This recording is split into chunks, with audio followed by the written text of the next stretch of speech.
Hello everyone. आज मैं दुर्गा सप्तशती से अथ देवी कवच का पाठ करूंगी और आप लोग इसे ध्यान से सुनिएगा। कृपया इसे स्किप मत कीजिएगा। ओम नमः चंडिकाय। ऋषि मार्कंडेय ब्रह्मा जी से बोले, हे पितामह, आप हमें कोई ऐसा परम गुप्त साधन बताइए जिसके द्वारा मनुष्य की सभी प्रकार से रक्षा हो सके, जो अभी तक आपने किसी से प्रकट न किया हो। ब्रह्मा जी बोले, हे मुनि श्रेष्ठ, इस प्रकार का साधन तो परम पवित्र देवी का कवच ही है। इसी से प्राणी मात्र का कल्याण एवं रक्षा हो सकती है। हे महामुने, देवी के 9 मूर्तियां हैं जिन्हें नव दुर्गा कहते हैं। पहली मूर्ति का नाम शैलपुत्री, दूसरी मूर्ति का नाम ब्रह्मचारिणी है, तीसरी चंद्रघंटा के नाम से प्रसिद्ध है, चौथी मूर्ति को कूष्मांडा कहते हैं, पांचवी स्कंद माता है।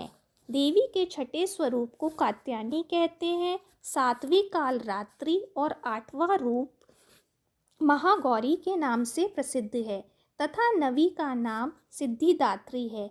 जो मनुष्य आग में जल रहा हो, शत्रुओं से घिरा हुआ हो और घोर संकट में फंसा हो, दुखी हो, डर से पीड़ित हो, यदि वह देवी भगवती के इन नामों का स्मरण करे तो उसको कभी हानि या अनिष्ट नहीं हो सकता।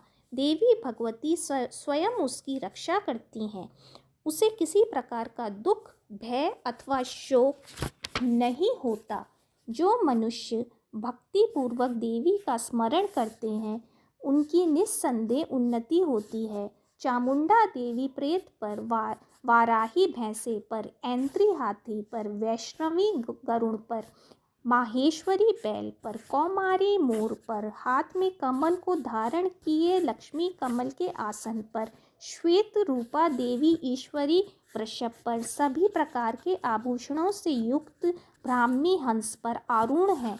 ये देवियाँ सभी आभूषणों से अलंकृत एवं रत्नों से भूषित शक्ति युक्त माताएं कही गई हैं। क्रोध युक्त मुद्रा में रथों पर सवार दिखाई देती हैं। राक्षसों के विनाश के लिए, देवताओं के हित के लिए एवं भक्तों को अभय करने के लिए शांख चक्र गदा, शक्ति हल, मूसल, खेटक, तोमर, पाश, कुंत, त्रिशूल, उत्तम धनुष और अस्त्र शस्त्र धारण करती हैं। प्रार्थना। हे महारौद्र रूप वाली, महाघोर पराक्रम वाली, महान बल तथा महान उत्साह वाली, घोर से घोर भय का विनाश करने वाली देवी, आपको नमस्कार है। आपकी ओर देख सकना भी कठिन है। शत्रुओं को भयभीत करने वाली देवी, आप मेरी रक्षा करो।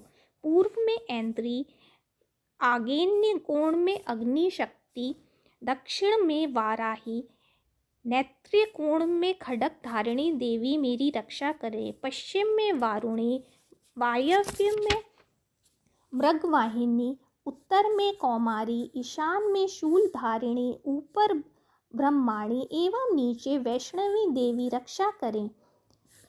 इस प्रकार दशों दिशाओं में प्रेत पर सवार होकर चामुंडा देवी रक्षा करें। मेरे आगे की ओर जया, पीछे विजया, बाईं ओर अजिता और दाईं ओर अपराजिता रक्षा करें।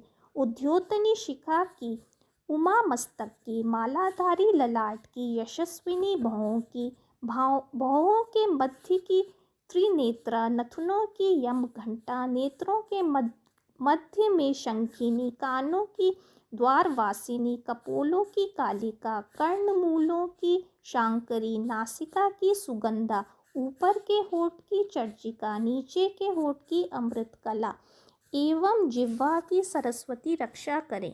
दांतों की कौमारी, कंठ की चंडिका, गले की घंटी की चित्र घंटा, तालू की महामाया, ठोड़ी की कामाक्षी, वाणी की सर्वमंगला, ग्रीवा की भद्रकाली, पीठ की धनुर्धरी, कंठ के बाहरी भाग की नील ग्रीवा और नासिका की नलकूबरी रक्षा करें। कंधों की खडिगनी, भुजाओं की व्रजधारिणी, हाथों की दंडिनी, अंगुलियों की अंबिका, नखों की शूलेश्वरी, बगलों की कुलेश्वरी, स्तनों की महादेवी, पन की शोक विनाशिनी, हृदय की ललिता देवी रक्षा करें।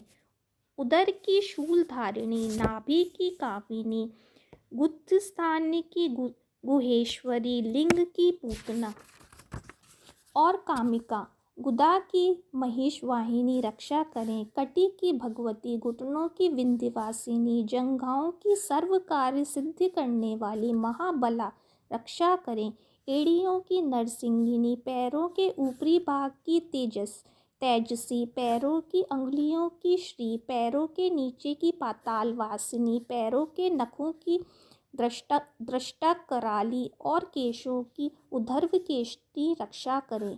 और पार्वती रक्त, मज्जा, वसा, मांस, हड्डी, मेदे की रक्षा करे। रोम के छिद्रों की कौबेरी, त्वचा की वागेश्वरी रक्षा करे। अंतड़ियों की कालरात्रि, पित्त की मुक्तेश्वरी, पद्मकोश की पद्मावती, कफ की चूड़ामणि रक्षा करें। नखों के तेज की ज्वालामुखी, सभी संधियों जोड़ों की अभेद्या रक्षा करें।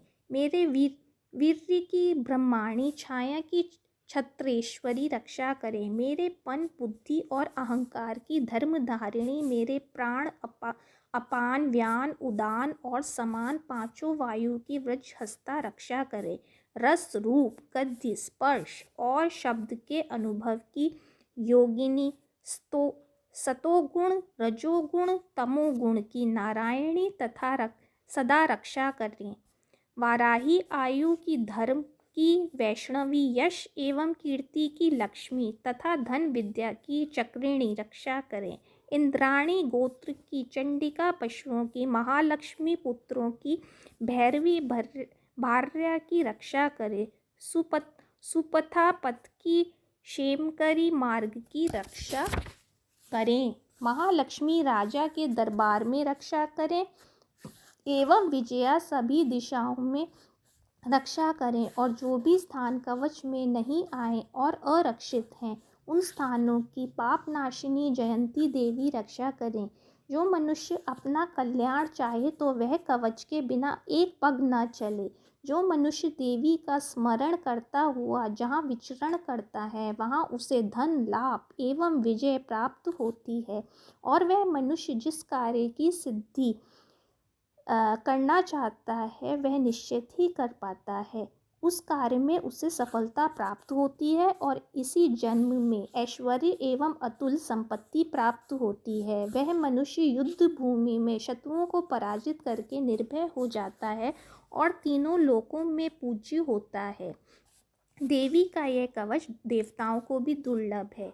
जो व्यक्ति श्रद्धा और नियम से नित्य तीनों काल में इसे पढ़ता है, उसे दैवी कला का प्रादुर्भाव होता है। वह तीनों लोकों में अपराजित तथा अकाल मृत्यु से रहित हो 100 वर्ष से अधिक आयु को प्राप्त होता है।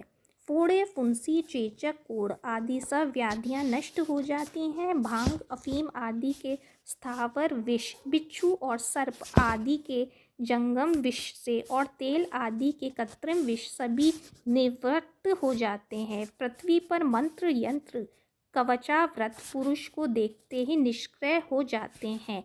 भूचर, खेचर, जलचर और नभचर, जन्म के स्थान उत्पन्न देवता, कुल में उत्पन्न रोग तथा कंडमाला, डाकिनी, शाकिनी, अंतरिक्ष में विचरने वाली घोर डाकनियाँ, ग्रह, भूत, पिशाच, यक्ष, गंधर्व, राक्षस, महाराक्षस, बेताल, कूष्मांड और भैरव आदि जिसके हृदय में कवच का निवास हो, उसे देखकर भाग जाते हैं।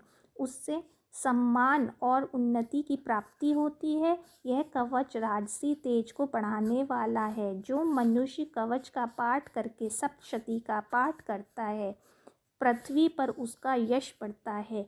जब तक पृथ्वी पर पर्वत, वन और वृक्षादि हैं, तब तक उसके पुत्र पौत्री की संतति स्थिर रहेगी। वह पुरुष मरने पर महामाया की कृपा से उस श्रेष्ठ स्थान को प्राप्त होता है जो देवताओं को भी दुर्लभ है।